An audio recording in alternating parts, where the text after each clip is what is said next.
9-iyul günü meni tutkaladılar. Men bir meşitde, Qozon meşitlerinin birisinde tarawih namazları o'zlariga azlan berdi, meni chaqirganlar edi. Shundan meni ashotratdilar ham kech bilan meni qo'lga oldilar. Ham 16 avgustda meni chaqirdilar. Mana shu tutqarlov vaqtida sizga nendek g'ayblov bildirdilar? Narsa uchun tutqarlovlarni aytdilarmi? Men so'radim, ulardan absolutno bir so'z aytmadilar. Mana shu izolyatorda sizda narsalar so'radilar? İzolyatorda mendan endi oldilar bir necha topqir Debe chaqirdilar endi doprosga. Men butun nishib boshimni so'ylab berdim. Босоно o'tirdik turmadan edi. Bulay bir естественный ishlar olganlar qo'ydi. Ну, DNK'larni olgan bo'ldilar, kiyimlarni olib ketdilar endi. İzolyatorda yashav shartlarini anlatib ketdingiz hali. Nendek shartlar?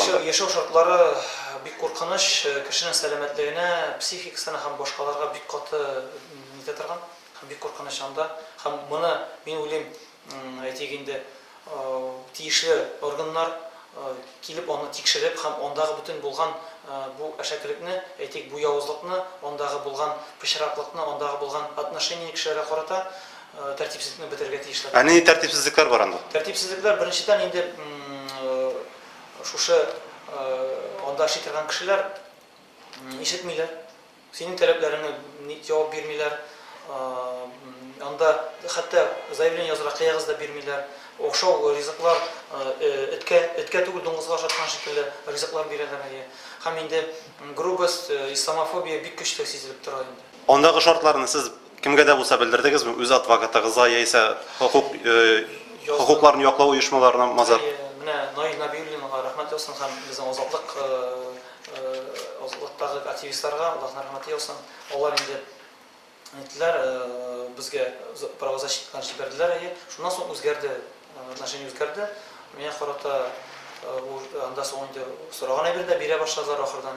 Ammo lekin o'ng'ashi bir kameradan ikkinchi kameraga qo'yib maxsus ravishda endi shunday aytib huquqsiz bir banda aytib his etdim o'zimni.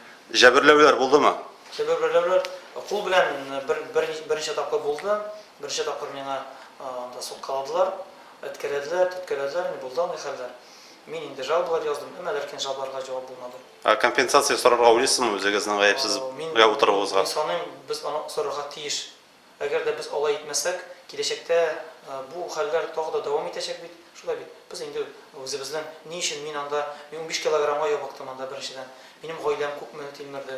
Ne uchun mendan g'afu o'tilmadilar? G'afu o'tinu bo'ldimi shuni so'ramoqchi? Absolutno yo'q. Yo'q. Uni men o'zimni endi miskin etib ko'rsatasi kelmaydi, chunki biz ozodlik aytaylik aktivistlari biz endi ne aytganda olay o'zimizni tushirib olmaymiz, ammo lekin aytasi kelar bu hech cheksiz biz netarga tegish o'zimizni xohlarimiz. Hozirgi vaqtda siz qayda ishlaysizmi? Kerimashga qaytdingizmi? Yo'q, Kerimashga qaytmadim, ham aytaylik bilmayman qachon qaytirman. Meni chaqirganlar endi bir necha yerga chaqirganlar, ammo lekin men Buyukdovda ishladim, sentral masjidda ishladim. Idus Hazrat o'zining aytganda spetsslujbalar o'xshab meni ondan ketirga majbur etdi. Onda meni qo'rqitib, netib spetsslujbalarni bizga muftiy etdi. Shuning uchun biz seni quvamiz bundan deb endi ular meni qo'rqitdilar, netdilar, o'tiramiz deb aytdilar endi, sholtiratdilar, bosuga da olib ketdilar meni, onda qo'rqitishgan endi. Ну, пока chaqirgan o'rinlar bor, ammo lekin Buyukdov o'zak masjidida men zakon ular ravishda so'ylab qo'ygan imom meni bir kishi ondan neta olmadi. Men o'sha davleniya kuchli bo'lgan ko'rana ketdim men o'zim. Ammo lekin men so'nim что bu g'adasizlik to'xtalarga tegish ham meni onda ishga yolg'on chaqirsalar men kelib qaytasham. G'ayrat efendi, mana bu Şuşu sizni bir oyga yaqin tutqarlanuvdan kimni javobli tutasiz? Men o'ylayman, birinchidan muftiyat ahllari, chunki ularning ne bo'yicha endi aytdik, ukazaniyasi bo'yicha men yopilgan. Undan so'ng CPE degan CPE. Bu narsa bu. Center по противодействию экстремизму degan bir shunday organ bor menda.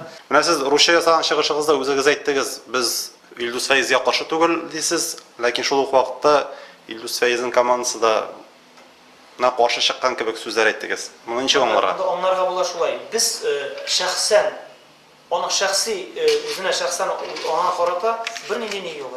Чөнки мин альхамдулилlah аның белән бернинди стычкам да булмады, бер вакытта да тавыш ызгыш та булмады минем белән. Әмма ләкин без мөселманнар күрә торып, белә торып, кайчан безнең динебезне җимерәләр, безгә монда сектантство алып киләләр, һәм динебезне таркаталар, мөселманнарны җәзалыйлар, мөселманнар җәберлиләр, һәм инде ул безнең монда һәр сугышка китереп чыгара торган ситуациягә алып барып җиткергәч, монда инде мин аның үзенә карата түгел, аларның кылган эшләренә карата үземнең карашымны әйттем. Аңларга кирәк. Үзенә личный түгел, аның кылган гамәлләренә минем карашым. Менә сез үзегезнең чыгышыгызда Татарстанда вахабчылык, вахабизм юк дип әйттегез, ләкин иминный хезмәткәрләре вахабизм бар дип әйтәләр. Үз фикерегезне әйтегез. Монда ничек дип әйтим? Менә ул шундый кызык сүз, Әл-Ваххаб дигән сүз ул Аллаһ Тәгаләнең бер исеме. Ул бүләкләүче дигән сүзне аңлата. Мин шок катан каян килеп чыкты ул сүз? Бу каян килеп чыкты? Моны аңлатмыйлар да. Моны бит инде аны аңлатырга тиешләр. Менә мәсәлән әйтәләр икән, нацистлар дип мәсәлән дәйме, алар шундый кешеләр. Мәсәлән, людоедлар мондый кешеләр. Кемнәр алар вахабчылар? Мөселманнар шундый кешеләр. Кемнәр алар вахабчылар? Минем беләсе килә. Аның рамкасына кем керә? Кем уйлап чыгарды аны? Гомумән мин саныйм, бу максуд рәвештә уйланып чыгарылган әйбер һәм бу көндә шушы дин таралсынга безнең милләтебез, безнең Татарстаныбыз чәчәк атсанга каршы булган кешеләр моны эшләп чыгардылар дип уйлыйм.